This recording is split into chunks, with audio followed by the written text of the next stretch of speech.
Narito ang balita mula sa GMA Integrated News. Inaprubahan na ng Toll Regulatory Board ang pangungulekta ng ikalawang tranche ng dagdag toll sa North Luzon Expressways.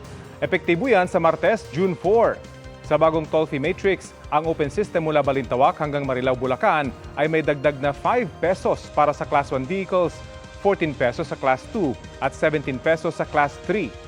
Ang biyaheng end-to-end mula Metro Manila hanggang Mabalacat naman may dagdag na 27 pesos para sa Class 1 vehicles, 68 pesos sa Class 2 at 81 pesos sa Class 3.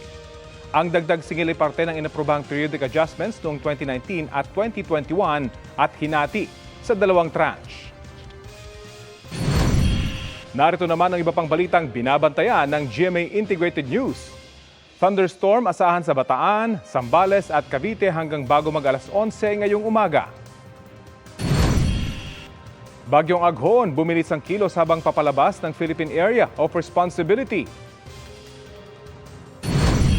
At red at yellow alert mula sa Luzon at Visayas grids mamayang hapon at gabi dahil sa kulang na supply ng kuryente.